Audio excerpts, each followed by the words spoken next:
Labdien, godājumie kolēģi un kolēģis! Tad mēs šodien sākam 3. lekciju kursā datu bāzes tehnoloģijas. Un pēc mūsu precizētā plāna varētu būt tā, ka es īsumā vēl otrais nedaudz savādākā veidā pastāstīšu par ER diagrammu pārveidošanu par relācijām, vienkārši sakot, un tad par datu bāzu dekompozīciju. Un tad, es domāju, mēs to pārnesīsim uz praktiskajiem darbiem.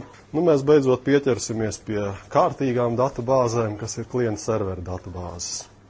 Tātad par ER diagrammu pārveidošanu par relācijām. Neteiksim, ka ļoti detalizēti, bet tātad tas ir rakstīts grāmatā, kas ir latviešu valodā, Danneberga redakcijā 2007. gadā. Un tātad tā ideja ir tāda, kad jums ir jāsaprot paņēmieni, kā nodibina relācijas. Ja runā relācija algebras jēdzienos, tad viņi uzskata, ka ir jau gatavs kopas, kurā tad tur tās relācijas var nodibināt. Bet ja jūs tās kopas veidojat paši un datubāzes veidojat paši, tad, protams, jāsaprot, kādi ir tie iespējamie paņēmieni. Un tātad standarta veids, kā nodibina relāciju, ir tāds, ka ja mums jānodibina kaut kāda saite starp divām dažādām tabulām, kas apraksta divus dažādus jēdzienus. Šajā paraugā tātad vienā tabulā mēs rakstam personas, un otrā tabulā mēs aprakstām automašīnas. Un tā, ka mēs gribam savā datubāzē realizēt tādu lietu, kā aprakstīt to, kad personām pieder automašīnas, tad mums ir jāievieš kāds papildu lauks vienā vai otrā tabulā, kurā mēs ierakstām tās otras tabulas primāro atslēgu. Protams, var ierakstīt arī kaut ko citu, kas ir pietiekami unikāls, bet primārā atslēga ir ļoti laba, unikāla lieta. Tad šeit tas ir uzzīmēts tā kā dizaina līmenī, bet jūs to ļoti vienkārši varat iedomāties, kā tas izskatīsies savukārt datu ierakstu līmenī. Uzskatiet, ka šies ten ir to tabulu kolonu nosaukumi, un tur apakšā viņiem tiek rakstīts rindiņas ar konkrētām lauku vērtībām vienā un otrā tabulā.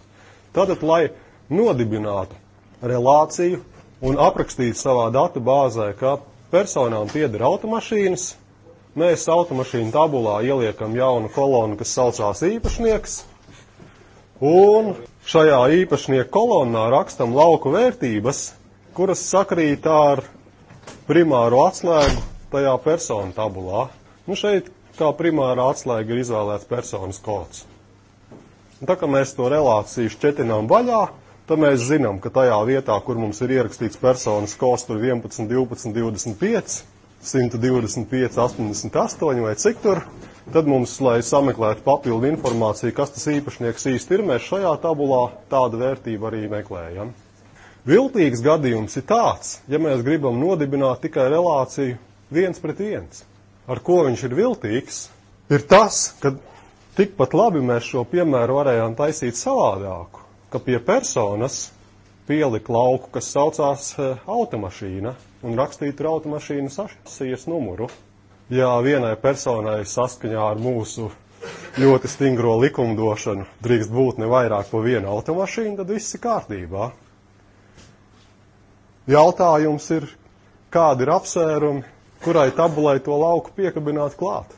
Ja mums šeit būtu vienkārši Excelis, un šeit pie personām būtu arī automašīnas šasijas numurs, saucam kā gribam, bet tur ir automašīnas šasijas numurs, un mēs pa vienam tos ierakstus pārskaitam un skatāmies visu lauku vērtības. Ko mēs varam uzzināt, neko nemeklējot otrā tabulā?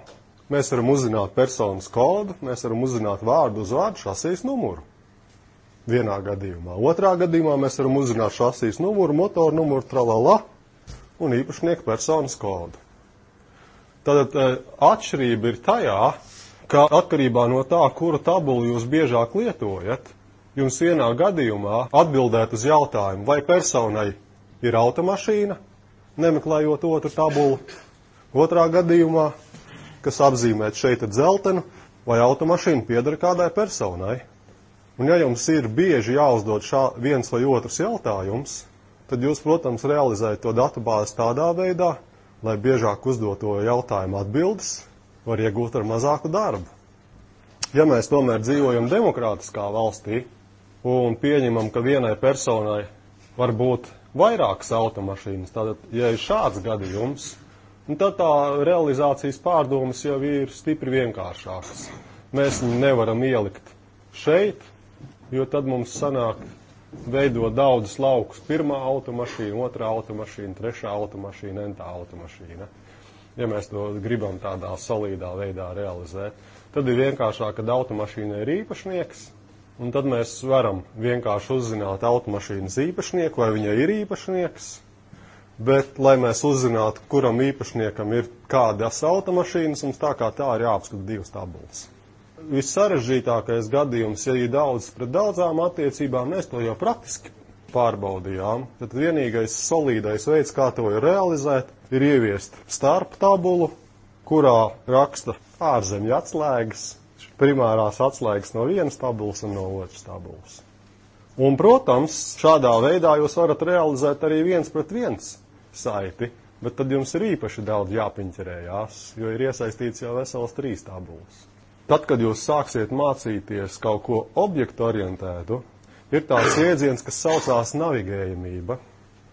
Un navigējamība, to var arī zinām mērā teikt, kā redzamību nosaukt, ir tāds, ja jūs apskatāt vienu konkrētu objektu, piemēram, personu, tad jums dažkārt interesē, cik daudz jūs varat uzzināt par šīs personas saistību ar citiem objektiem, nemeklējot citus objektus. Piemēram, mēs skatāmies šādā realizācijā, mums navigējamība ir diezgan vāja. Mēs, ja paņemam konkrētu personu, tad neceļojot nekur citur, mēs vispārībā neko vairāk par viņu nezinām. Mums ir jācilpo arvien tālāk un tālāk pa citām tabulām uz priekšu, lai tās lietas atšķetinātu. Un tas ir galvenais šo te normalizēto datu bāzu klupšanas akmenis, kad arī uz diezgan vienkāršiem jautājumiem, lai atbildētu, tā atbildes meklēšana var būt diezgan sarežģīta. Tagad mēs pievērsīsimies pie tās lietas, kas saucās datu bāzu dekompozīcija. Tad mēs jau praktiskajos darbos par dekompozīciju un normalizāciju runājām un spriedām, bet mēs spriedām tādā mākslinieku līmenī. Bet datortehnoloģijās un ar datoriku saistītās zinātnēs, tā ir māksla, kurā ir ļoti daudz stingru likumu apakšā. Un arī tas, kādā veidā mēs varam to savu datu bāzi uztaisīt elegantāku, tā nav absolūta māksla, arī tur ir zināmi likumi iekšā. Tas tāpat tā kā tēlniecībā un glezniecībā. Glezniecībā var būt baigais mākslinieks, bet nav slikti, ja jūs zinat, kā attēlo perspektīvu. Tas ir vienkārši dabas likums, ko ir vērts ņemt vērā. Un daudz mākslinieki to pārkāpj, piemēram, Picasso, lai uzsvērtu kaut ko, viņš neievēro perspektīvu, tāpēc, lai kaut ko tā kā uztaisītu neparastāku un savādāku. Un mēs, es ceru, iemācīsimies to, ka ar datubāzēm ir līdzīgi. Likumus var pārkāpt, bet būtu ļoti labi, ka jūs zinat, kurus likumus jūs pārkāpjat un kāpēc jūs tos pārkāpjat. Ir ļoti bēdīgi, ja jūs likumus pārkāpjat, tāpēc, ka jūs tos nezinat. Un tātad par to datu bāzu dekompozīciju tā ir sadalīšana daļās. Normalizācija savukārt ir jau konkrētāka sadalīšana daļās, tie likumi un paņēmieni, lai izdomātu, kādās daļās sadalīt. Un tātad šeit ir no angļu valodas grāmatas paņemts piemērs par vienu datu bāzi. Kas šajā datu bāzē ir aprakstīts? Ir aprakstīts kādu uzņēmumu personāls, viņiem ir kaut kāds sērijas numurs, SSN man atgādina grāmatas, bet tas ir personas kods, viņiem ir tikai vārds, viņiem ir viņu slodze minēta stundās, ir novērtēta tā viņu kategorija, tā kā amatniekiem mēdz būt tur 5. kategorijas atslēdznieks vai tur 3. kategorijas atslēdznieks. Atkarībā no kategorijas viņam ir stundas likme, un tad ir uzskaitīts pa kaut kādu laiku periodu, cik viņš faktiski nostrādājis. Šāda veida datu bāzītes kaut kādā elektroniskā tabulā, Excelī vai OpenOffice kalts, jūs varētu diezgan bieži ieraudzīt, ja vien jūs ar kaut ko tādu nodarbojaties. Bet nelaime ir tā, ka šādai datubāzei ir diezgan lielas datu apstrādes problēmas, un šīs problēmas sauc par anomālijām. Un tātad anomālijas pastāv praktiski jebkurā datu apstrādes gadījumā. Vai nu jūs viņu veidot jaunu, mainat, dzēšat, un bieži vien pat arī meklējot. Var sakot, visas no tām CRUD operācijām, create, read, update, delete, sagādā problēmas. Tad, ja mēs gribam kaut ko ievietot, mums, piemēram, uzņēmumā ir pieņemts jauns darbinieks, tad šādā tabulā, lai mēs viņu tā teikt konsekventi aizpildītu, mēs to darbinieku nevaram iereģistrēt tikām, kamēr mums nav zināms, uz cik liels lodzi viņš strādās, kāda ir viņa kategorija un attiecīgi stundu likme. Par nostrādātām stundām mums nebūtu grūtības, mēs varētu ierakstīt 0. Tātad problēma ir tāda, ka mūsu datubāze diezgan slikti atbalsta to uzņēmumu biznesu, jo, ja pieņem darbinieku un viss nepieciešamā informācija nav zināma, mēs savā stulbajā sistēmā to kā nākas nevaram iereģistrēt. Otra lieta ir tāda, ja mēs gribam kaut ko mainīt, piemēram, šī te persona Guldu, viss tās tipisks indiešu vārds vai uzvārds, viņš savu kategoriju ir pacēlis no 5. kategorijas uz kaut kādu 7. 8. kategoriju. Nelaime tāda, ka ja mums pasaka menedžeris, ka tagad viņam ir tur 6. vai 7. vai kura kategorija, mēs nevaram godīgi atkal to savā bāzē atspoguļot, jo mums kāda viņam ir stundas likme, jo ja mēs ieliksim ten 6. kategoriju, bet atstāstim stundas likmi kā 5. kategorijai, tad mums būs problēmas, tie nebūs pareizi.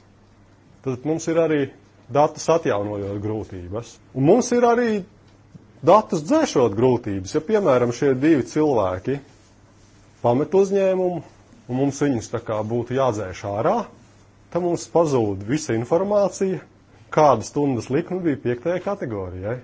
Tātad šādā veidā var rīkoties, un daudz elektroniskās tabulās tā arī rīkojas, bet visu laiku ir jāpatur prātā tas biznesa process, kādā veidā to datu bāzes datus uzturēt normālā stāvoklī.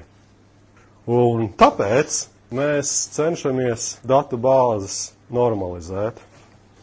Tad vēl viena lieta ir konkrēti par atribūtiem. Par tiem mēs arī praktiskajos darbos jau nedaudz runājām. Un te, piemēram, atkal no latviešu grāmatas ir viens cits piemērs, kur elektroniskajā tabulā ir sareģistrētas izdotās grāmatas. Un šī ir ļoti viltīga elektroniskā tabula, tāpēc, ka te, kur jūs redzat nosaukumu, izdevniecību, kods, autors, un pēc tam ir viss tukšs, un ir minēts tikai autors, viņi ir jālasa ļoti īpatnējā kārtā. Šis ten autors, kas izskatās nekam nav piesiets, ir piesiets iepriekšējiem ierakstam tajā tabulā. Var sakot, visi autori stāv pie autoriem, tas mums atvieglo meklēšanu, arī visādas automātiskās filtrus, ko mēs varam Excel izmantot. Bet nedod Dievs, mums sajūka ieraksta secība. Kamēr mums tie ieraksti tajā tabulā ir visi kā nāks, mēs zinām, ka Ozoliņš ir otrs autors grāmatai Zemes balss. Tie mums kaut kas sajūka, un mēs lasām pretējā kārtībā, tad mēs varam atklāt, ka Ozoliņš ir līdzautors grāmatai Informātika. Normālās datubāzēs nekad nemēdz būt tā, ka datu vērtības un tas datu vērtību atspoguļojums reālajā lietu pasaulē būtu atkarīgs no tā, kādā secībā jūs aplūkojat ierakstus. Ja kaut ko tādu darat, tas ir pilnīgi pretēji datu bāzu kanoniem. Tad tas ir tas smagākais gadījums, kad iet runa pa vienu grāmatu, bet mums tā viena grāmata ir aprakstīta 2 ierakstos. Un otrs tāds netik smags gadījums, bet arī diezgan piņķerīgs tas ir adrese. Adresi var kā vienkāršu garu tekstu uzskatīt, bet tad viņi ir diezgan kļūda nedroši. Tur ātri rakstot var pilsētu nepareizi ierakstīt ielu un tam līdzīgi. Labāk ir šādu ten salikt atribūtu sadalīt daļās un katru daļu uzskaitīt pa vienam. Tātad, lai mums negadītos problēmas, tad no šādām datu anomālijām, protams, ir pilnīgi obligāti jāizvairās. Un arī ar to tā dekompozīcija un normalizācija tiek galā. Un tad ir vēl tāda lieta, kā funkcionālā atkarība, ko mēs jau skatījāmies tajā indiešu piemērā, piemēram, kategorija un stundas likme. Tad princips ir tāds, ja mums ten ir kaut kāda, šeit tas ir atkal minēts tādā vispārīgākā formā, ka mums ten ir kaut kāda tur vērtības A1, B1, C1, tam atbilst D1, A1, B1, C1 atbilst D2, un tad nelaime parādās tāda, ja mēs pamainam tikai vienu no laukiem, tad, lai mums tā datu bāze atspoguļot reālo dzīves īstenību, mums jāmaina nevis viens lauks, bet 2, 3 vai neskaitāmi lauki. Un tā ir diezgan piņķerīga lieta, un datu bāzēs cenšas darīt tā, ka dzīves īstenība vēl viena spēkā arī tad, ja nomaina tikai vienu lauku. Dekompozīcija ir tā sadalīšana daļās, kas cīnās ar šādām problēmām. Viens no dekompozīcijas piemēriem ir, atkal par tiem darbiniekiem, ir iznest šo te kategoriju un stundu likmi atsevišķā tabulā, lai nav tā, ka mums visi attiecīgās kategorijas darbinieki ir pametuši darbu, un mums pazūd ziņas par to, kāda stundu likme tad attiecīgai kategorijai bija. Un tad var uzskatīt tā, ka šo te mēs varētu ņemt tā kā primāru atslēgu šajā tabulā, un pie personām pierakstīt ziņas tikai par to, kāda ir viņa kategorija, un stundu likmi nosakām tad no šīs atsevišķās tabulas. Pluss uzreiz tāds, izmetot visus darbiniekus attiecīgo kategoriju, ziņas pa kategorijas stundu likmi mums nepazūd, un ja mums darbinieks ir savu kategoriju paaugstinājis, šīs ziņas arī tikai vienā vietā ir jāizmaina, un meklēt arī paliek vienkāršāk. Bet ja mēs tā vienkārši dalām daļās, parādās divi filozofiski eksistenciāli jautājumi. Vai tā sadalīšana daļās ir nepieciešama, tas ir viens, un kādus papildu sarežģījumus tas rada. Jo mēs varam sadalīt tik tālu, kad mēs iegūstam kaut ko diezgan bezjēdzīgu. Un pilnīgi acīm redzama sarežģītība, kas mums parādās, ir tas, ka mums uz tādiem vienkāršiem dzīves jautājumiem atbildes ir jāsāk meklēt vairākās tabulās. Un, lai mums tās pārdomas nebūtu tādas pārlieku filozofiskas, tad mēs izmantojam standarta likumus, kas ir ļoti labi iesācējiem, un savukārt, tā, ka jūs kļūstat pa meistariem, tad jūs viņus izmantojat, tā teikt, aiedzīgajās vietās šos likumus pārkāpjat, zinot, kāpēc jūs to darat. Datu bāzes normalizāciju jau izsenis dala tā saucamajās normāla formās. Un normāla formas ir aptuveni 4. Tā 4. normāla forma ir sarežģītāka, jo viņa mēdz saukties dažādi. Tad pirmā normāla forma, otrā normāla forma vienmēr ir pirmā normāla forma, bet viņai ir vēl papildu ierobežojumi. Trešā normāla forma savukārt ir otrā ar vēl papildu ierobežojumiem. Ceturtā normāla forma, ja B un C vai vēl visādi viņu sauc, ir trešā normāla forma ar vēl papildu ierobežojumiem. Tad mēs arvien striktākus un striktākus un striktākus ierobežojumus varam uzlikt savai datubāzei. Un tātad pirmā normāla forma, ja mēs atgriežamies pie grāmatām, mums šeit bija tabula, kas ir ļoti ļurkani uztaisīta. Viņa pat neievēro tādas labas relācijas datubāzes kanonus, jo iet runa par vienu reālā pasaulē taustām objektu, ko mēs aprakstam ar 2 ierakstiem. Un tātad, lai mēs iegūtu pirmo normālu formu, mums ir jāizvairās no šitāda ten stulbuma, kā pareizas informācijas atrašana ir atkarīga no tā, kādā secībā mēs aplūkojam ierakstus. Un pirmajā normāla formā tad pirmkārt nav tādi daudzvērtība atribūti, un daudzvērtība atribūts varētu būt šis.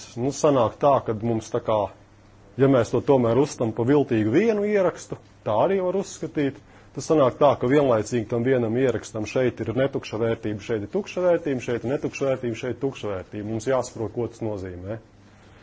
Un par to saliktiem atribūtiem runājam, piemēram, tur būtu minēta adrese, tai adresē būtu jābūt skaisti sadalītai pa daļām. Un tad pirmajā normāla formā mēs šo jokaino tabulu varam iegūt tā, ka vai nu godīgi rakstam pilnu informāciju, un mēs šo tēmu grāmatu ar 2 autoriem godīgi 2 reizes atkārtojam. Un tad, ja mēs meklējam tikai pēc šī grāmatas nosaukuma, mēs, protams, atradīsim 2 ierakstus, kad viss ir vienāds, tikai autori dažādi, un mēs sapratīsim, ko reālajā lieta pasaulē tas nozīmē. Tas nozīmē, ka šai grāmatai ir 2 autori. Tas ir viens variants, un otrs variants savukārt tāda apsvēruma arī var būt, ja mēs zinām, ka to autoru nav pārāk daudz. Tad mēs vienkārši to, kas mums ir šeit guļus salikti dati, mēs pārliekam stāvus, mēs ieviešam papildu laukus līdzautoriem. Mums vienu konkrētu grāmatu aprakstam ar vienu ierakstu, bet daudzos autorus mēs minam katru savā laukā. Tad tas nav ļoti elegants veids no tā pilnā normalizācijas viedokļa, bet tas ir veids, kas jau pietiekami labi strādā, jūs ar to spējat operēt. Tad pirmā normāla forma ir novērst acīm redzamus stulbumus. Tad otrā normāla forma, savukārt, tā jau ir pirmā normāla forma ar papildu ierobežojumiem. Tad otrajā normāla formā, te ir parādīts nevis ar konkrētiem ierakstiem, bet ar datu modeļiem, ir tā, ka visi citi lauki ir tieši vai pastarpināti atkarīgi no primārās atslēgas. Varat iedomāties, ka šeit apakšā ir dati, un te, piemēram, ir minēti darbinieki, darbinieka vārds, projekts, projekta identifikators, nosaukums un tur darbinieku nostrādātās stundas projektā. Tātad princips ir tāds, ka mums vairs nav tāda ne acīm redzamas data atkarības, bet ja mēs nomainām darbinieku identifikātoru personas kodu, mēs skaidri zinām, ka mums jānomaina visi citi lauki, kas detalizē šo primāru atslēgu, šajā gadījumā darbinieka vārds. Ja mums tas darbinieks patiesībā strādā citā projektā, mēs nomainām projekta identifikātoru, un attiecīgi mums jānomaina projekta nosaukums, detalizācija, viss kaut kas tāds. Lai pirmā normāla forma kļūtu pa kārtīgu otro normālu formu, tad mums šādas lietas nedrīkst būt saķebinātas vienā tabulā. Tad mums šeit sanāk, kad ir it kā vienā tabulā saliktas vairākas primārās atslēgas. Un mēs nomainām šo lauku, jānomaina šis, nomainām šo lauku, jānomaina šis, tad mums tās atkarības vienā tabulā ir vairāk pa vienu. Lai mēs nogūtu otro normālu formu, mums ir jābūt tabulai tā, ka visu pārējo lauku vērtības ir atkarīgas tikai no viena lauka vērtības. Tātad, ja šeit mums ir divas atkarības, un vēl netieši trešā atkarība, gan darbinieku identifikators, gan projekta identifikators un stundas, mēs viņus sadalām 3 atsevišķās tabulās, un tad katrā atsevišķā tabulā visas pārējās lauka vērtības ir atkarīgas tikai no primārās atslēgas. Šajās 2 tabulās tas ir diezgan vienkārši. Ja patiesībā iet runa par citu darbinieku, tad nomaina viņu vārdu uzvārdu. Ja patiesībā iet runa par citu projektu, tad jānomaina viņa informācija. Un trešā tabula ir bišķiņ viltīgāka. Jo trešajā tabulā primārā atslēga ir salikta no 2 laukiem. Tas ir atkal standarta variants attiecība daudz darbinieku pret daudziem projektiem. To standarta variantā atkal nodibina ieviešot starptabulu starp darbiniekiem, starp projektiem. Mēs, protams, varam ielikt šeit savu primāro atslēgu, bet labs stils normālos datubāzes zinējos, kas uztur saliktas primārās atslēgas, ir uzstīt, ka primāra atslēga ir lauku summa. Vienu darbinieku ir vērts piesaistīt vienam projektam tikai vienreiz. Jūs uzreiz varēs teikt, jā, bet viņš var dažādas lomas pildīt tajā projektā. Tad mēs varam ieviest šajā saliktajā primāra atslēgā 3. lauku, kur ir viņa loma, un atkal visa šo lauku vērtību summa ir unikāla. Viens darbinieks vienā projektā vienu lomu pilda tikai vienreiz. Jūs varat teikt, jā, bet viņš var strādāt dubultslodzi. Tad es jums atkal saku pretī, atkal saliktā primāra atslēga ir unikāla. Viens darbinieks vienā projektā vienu lomu, vienu konkrētu slodzi, vai 2 vai 3, pilda tikai vienreiz. Un tātad visi pārējā paskaidrojošā informācija, viņa nostrādātās stundas, viņa noslimotās stundas, vēl viss kaut kas, ir atkarīgs tikai no primārās atslēgas. Ja ir cita primāra atslēga, tad patiesībā ir runa par pavisam citu lietu mūsu pasaulē.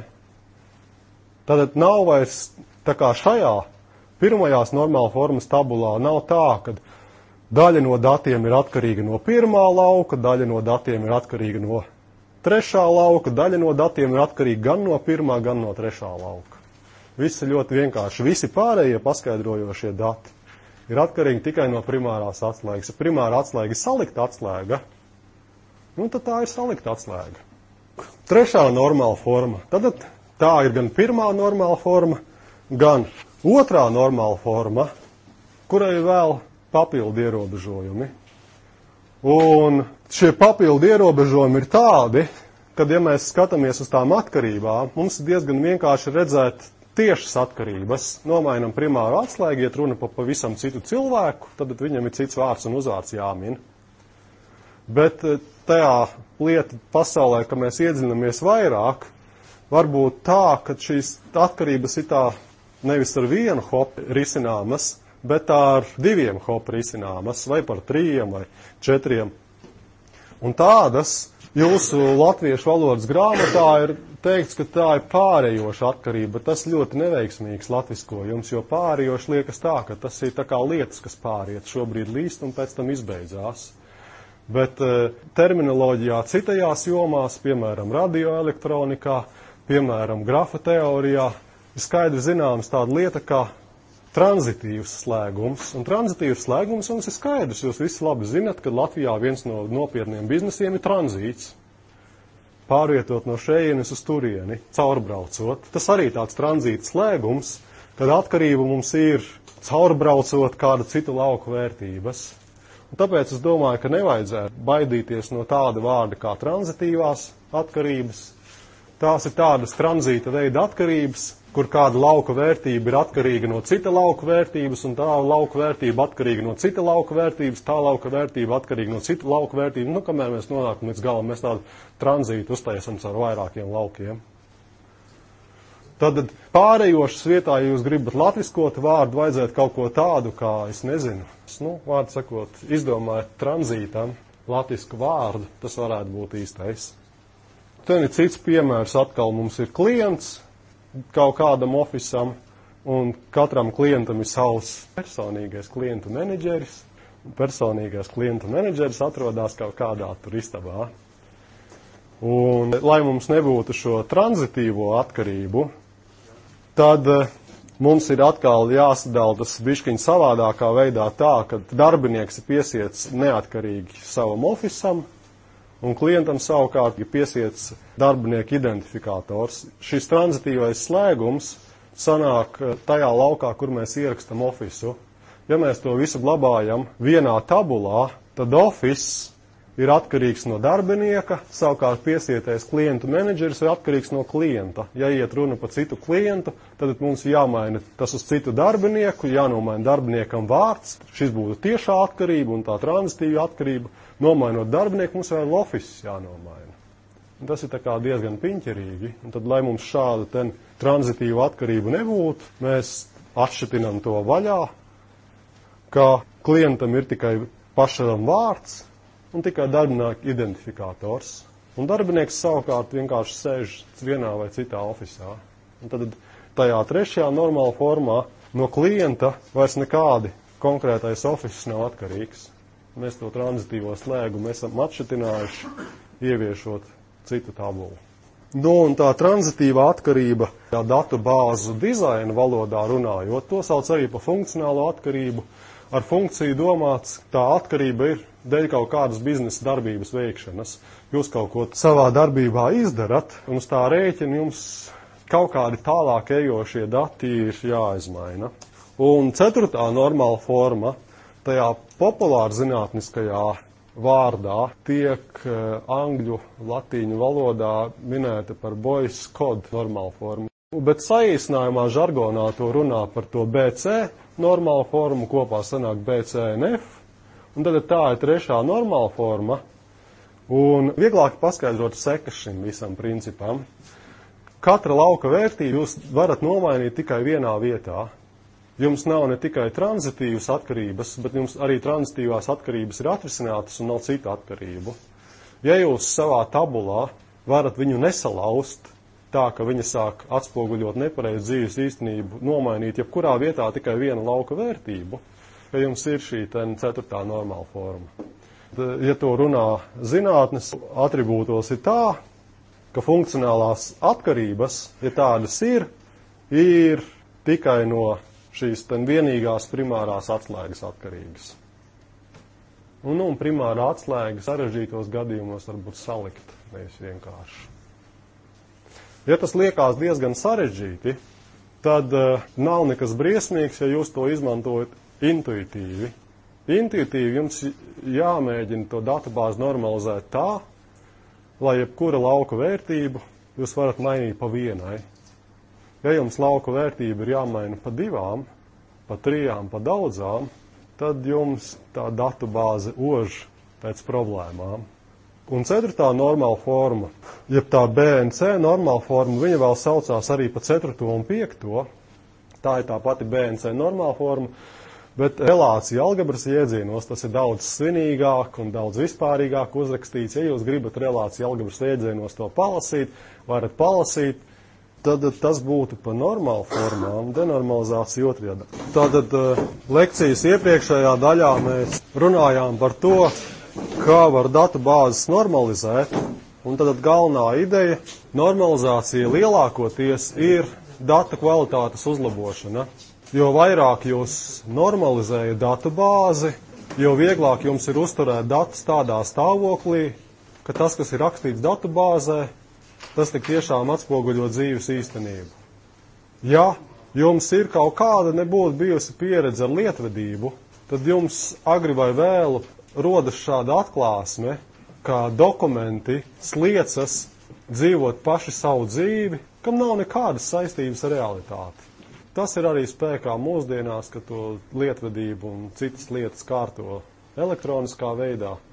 Un šajā ziņā datubāzes arī ir viens tāds īpašs veids tai elektroniskai lietvedībai, kas arī atspoguļo to dzīves īstenību. Un ja vien jūs nepielieciet spēkus, lai šo situāciju labotu, agri vai vēlu, arī datubāzes var sākt slimot ar to, kad viņām ir kaut kāda pašām savu dzīves realitāte, kurām ar reālo lietu dabu nav īpaši lielas saistības.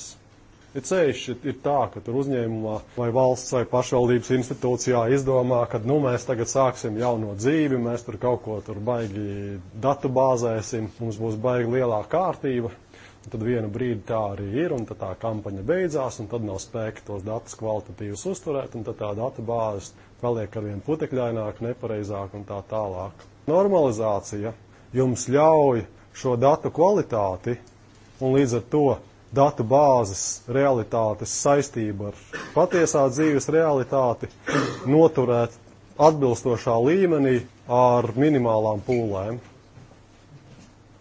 Un tas ir ļoti vērtīgs ieguvums, un tāpēc to ir vērts darīt, jo ar datu kvalitāti ļoti bieži tomēr ir jācīnās datu bāzes lietotājiem.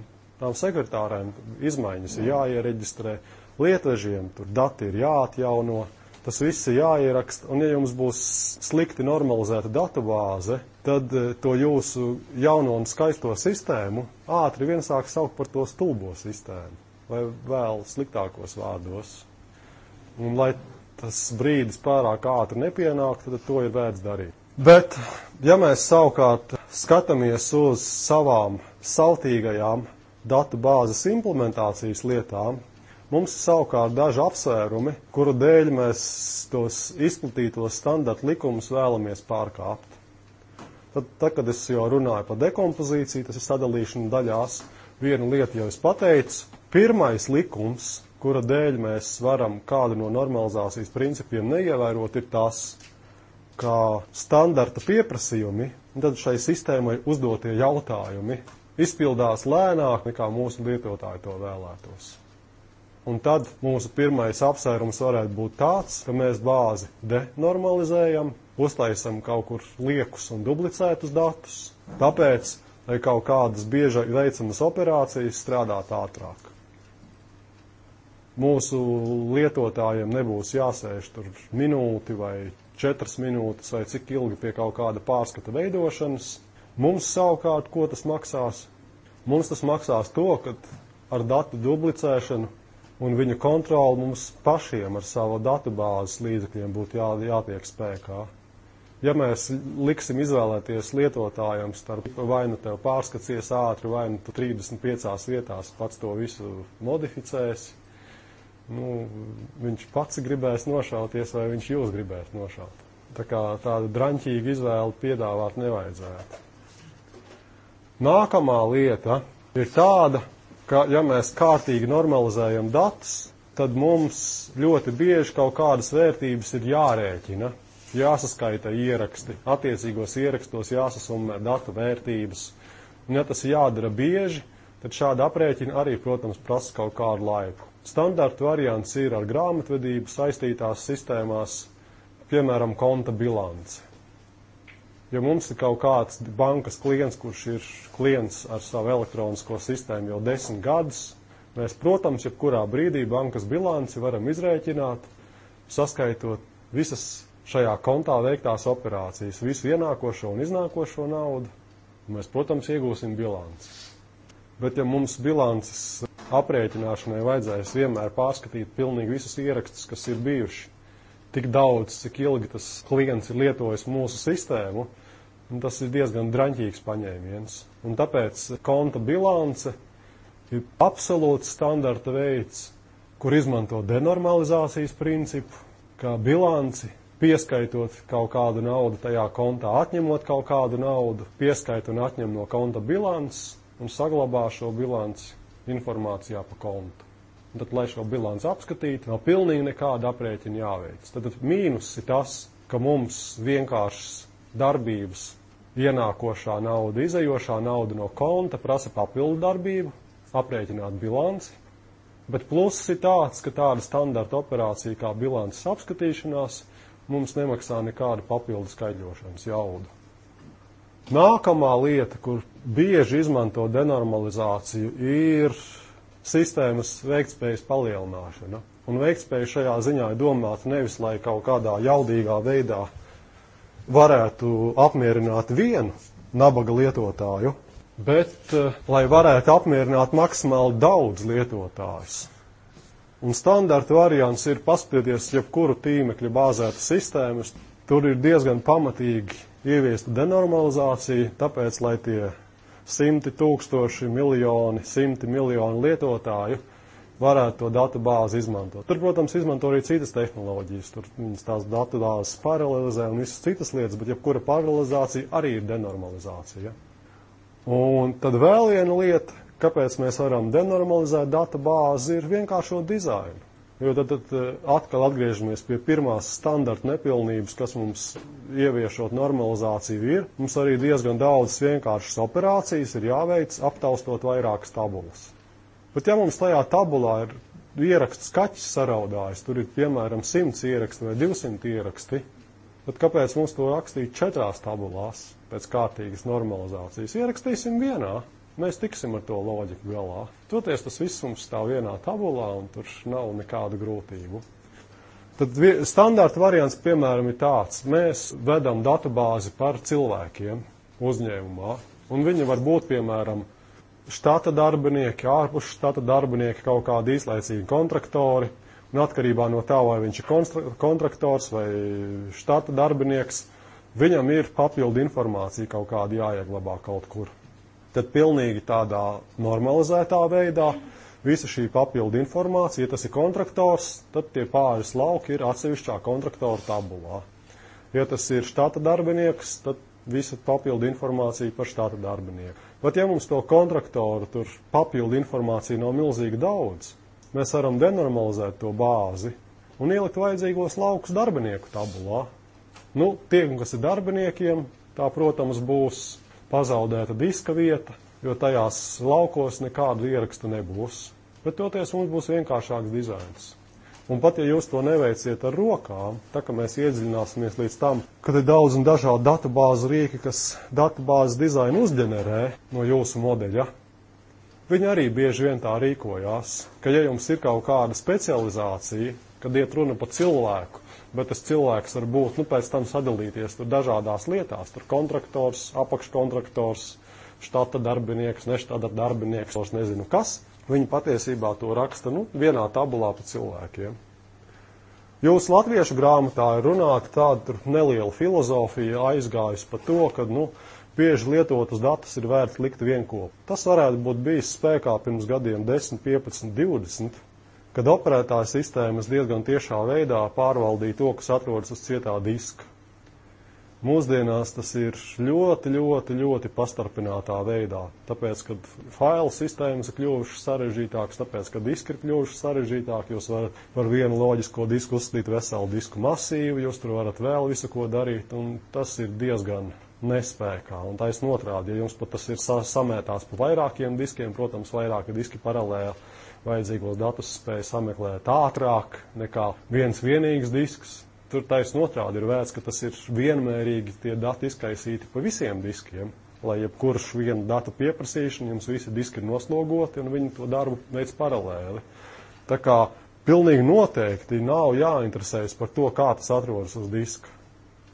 Par to var interesēties un par to interesējās tie, kas veido datu bāzu dzinējus, bet par to nav jāinteresējās jums, kas veido konkrētas datu bāzes.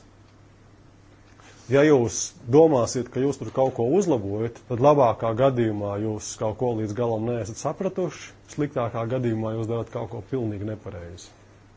Un tad ir vēl tāda lieta, ka tad, kad mēs esam iemācījušies normalizēt datu bāzes un savā jaunajā super-tuper projektā, tā teikt, pēc vislabākajiem principiem taisīsim to datu bāzes dizainu, tad var atklāties, ka mūsu projekts ir tāds, ka viņš tas datu bāzes normalizācija, galīgi tiem kanoniem neatbilst.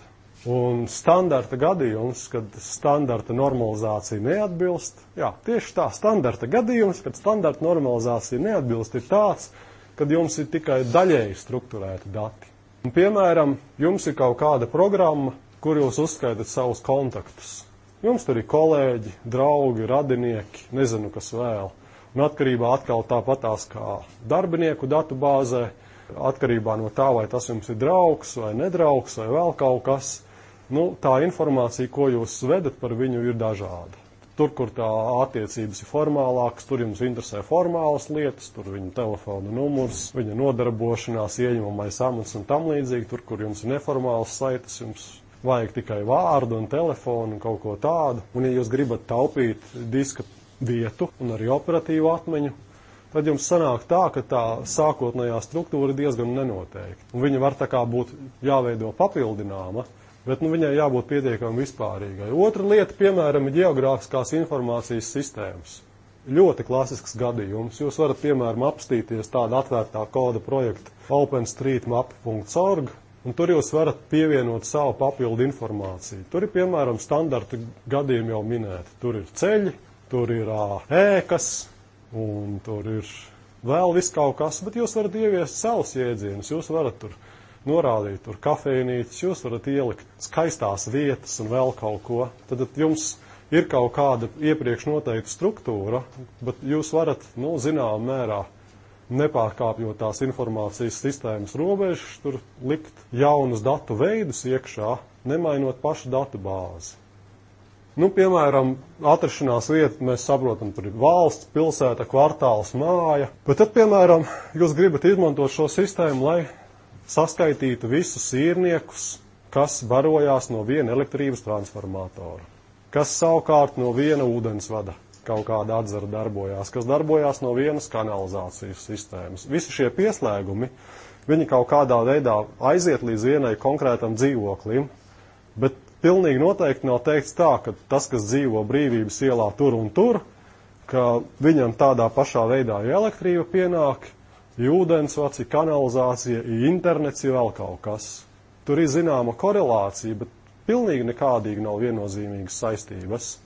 Un līdz ar to sanāk tā viena adrese, raugoties no tā, kāda iela uz to konkrēto vietu ved, kāds ūdensvads uz to konkrēto vietu ved, kāds interneta pieslēgums uz to vietu ved, tā adrese zināmā mērā dažāda.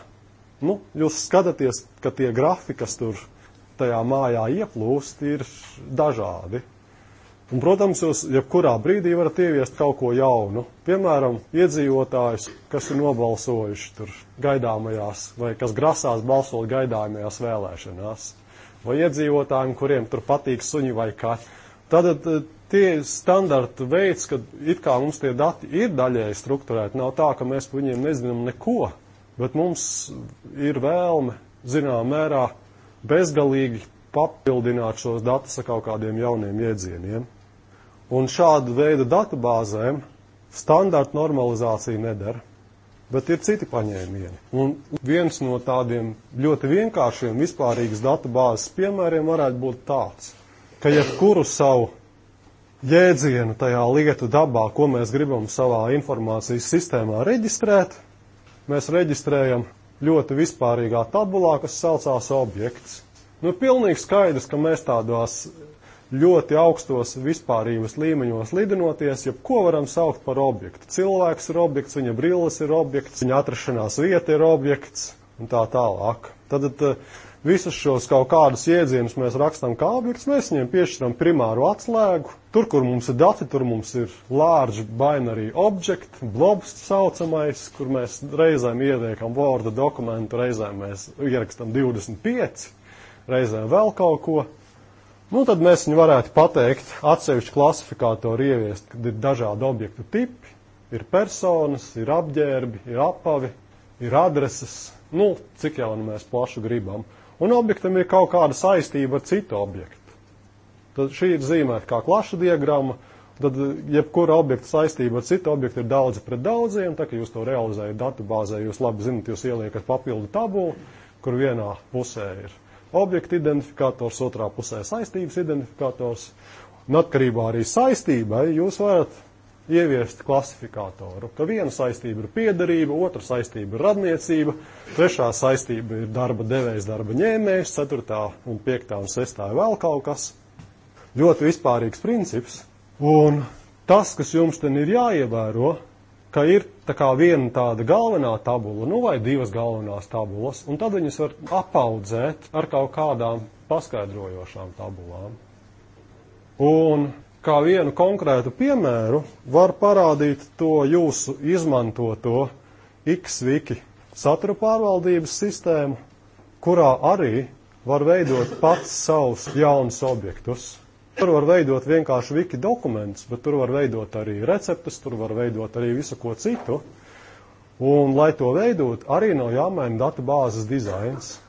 Ir vienkārši tas fiksētais datubāzes dizains jāprot pareizi izmantot. Te nav teikts, ka tas ir precīzi, bet tā vispārīgā schēma varētu teikt, ka tā ir zvaigžņaina schēma. Ka mums ir viens, dažkārt viņa sanāk vairāki daudz maz līdzvērtīgi tāda centrālā tabula, un viņa ir apaudzēta ar šo centrālo tabulu paskaidrojošām tabulām. Un arī šādā slēgumā nav datu pārpalicības, nav redundances. Un arī ir jāmaina tikai vienā vietā. Un tā kā, ja mēs tādā augstākā līmenī skatāmies, tie normalizācijas principi ir ievēroti. Tikai viņi ir nedaudz savādāki. Jo mēs raugāmies uz tām lietām nevis viņas arvien vairāk specializējot, bet taisn otrādi. Mēs uz lietām raugāmies, skatoties, kas viņās ir kopīgais. Un tajā datu bāzes schēmā, protams, mēs liekam nevis šo objektu atšķirības, bet tikai to, kas šiem objektiem ir kopīgs. Jo, ja mēs liksim atšķirīgi, tad katru atšķirīgu objektu ieviešot, mums vajadzēs jaunu vienu vai vairākas tabulas un tam līdzīgi. Tātad tajā konkrētā sistēmā viena no galvenajām tabulām ir tā, kas angliski saucās property, kaut kāda īpašība. Un to property var piesaistīt vienai konkrētai klasei. Tad viena klase sastāv no daudzām propertijiem. Un propertijiem savukārt var būt tips. Un tas tips var būt tur dažāds. Piemēram, tas var būt teksts, vienkāršs skaitlis, liels binārs objekts, saīsinājums blob. Tas var būt garš skaidrs, tas var būt kaut kāds objekts. Un tā ideja, kas mums jāpamana, ir, ka šai datu bāzei tā kardinalitāte ir daudzi, un viņu pavadošai tabulai kardinalitāte ir viens. Tad sanāk tā, ka principā visu informāciju mēs rakstam, vai arī meta informāciju rakstam šajā vienā tabulā, bet to viņa pavadošo informāciju mēs rakstam kā nu kuro reizi kādā no pavadošajām tabulām. Un ja to tādā dzidrinātā veidā parāda, atkal reālā lieta daba var būt sarežģītāka, un to zvaigžņveida schēmu varbūt nav viegli ieraudzīt, bet ja jūs to tādā vispārīgā formā raugaties, tad jūs varat pamanīt, kad ir kaut kas pa vidu, un tie paskaidrojumi ir tā kā pa malām. lai arī datu bāzēs var tikai stingri strukturētus datus ierakstīt, jo tam viņas ir paredzētas. Tad, datu bāzu dzinēji operē tikai ar stingri strukturētiem datiem. Tas nenozīmē, ka jūs savu konkrēto lietojumu programmu, izmantojot šo datu bāzu dzinēju, nevarat ar kaut kādiem daļēji strukturētiem datiem tikt galā. Jūs varat tikt galā, bet tad jums jāveido tas datu bāzu dizains tāds, kad jums ir tāds starpslānis, kā to daļēji strukturēto datu apjomu sadalīt pa plauktiņiem tā, ka, konkrēts datu tips vienmēr nonāk tajā konkrēti strukturētajā datu tabulā. Vislielākais mīnus šādām sistēmām ir tāds, ka kā likums arī ļoti vienkāršas operācijas prasa ļoti daudz relācijas. Jo kopīgais atrodas kopīgi, bet jo jums ir mazāk kopīgās starp tiem objektiem, ko jūs aprakstat, jo jums mazāk atrodas tajā vienā centrālajā tabulā vai vairākās centrālajās tabulās. Un visas tās konkrētās datu vērtības, piemēram, šeit, XY variantā tas ir veidots tā, lai nebūtu liek izmantota telpa atkarībā no tā, kāda data vērtība, un tādā tabulā viņi ieliek. Ja mums jāapraksta kaut kas ir vesels skaidrs, mēs to liekam veselu skaidru tabulā. Ja mums ir kaut kas tāds, kam vajag neveselu skaitli, vārds sakot, ar peldošo komatu, tad mēs to liekam citā tabulā. Ja mums tas ir kaut kāds teksts, liekam citā. Ja mums tie kaut kādi lieli bināri dati, piemēram, tur pielikums ar bildīti vai ar video, liekam citā tabulā, tad, lai mēs to parādītu lietotājam, piemēram, video materiālu par kursu vai par vēl kaut ko, tad, lai mēs savāktu šos visus datus vienkopu, tad mums kaut kas ir jāizķeksē no vienas tabulas. Piemēram, tie veselie skaitļi no veselo skaitļu tabulas, tie neveselie skaitļi no neveselo skaitļu tabulas, tie tur citi vēl no citurienes. Tad to, ko mums lietotāji mēs parādam vienā skaistā, elegantā un tādā apkopotā, centralizētā veidā, to mums patiesībā, to implementējot to datu bāzes loģiku, ir tur tā kā morim melnu muti jāņemās un jāķeksē ārā. Un, protams, jāatcerās, ar kādām atslēgām mēs to esam sasējuši un viss pārējais. Un, protams, ja mums kaut kas ir neveiksmīgi izdevies un tās relācija nodibināšana mums neiet ātri, tad mums savukārt visa tā databāze neiet ātri. Bet par konkrētām veiktspējas problēmām un kā ar to cīnīties, to mēs tā kā vēlāk.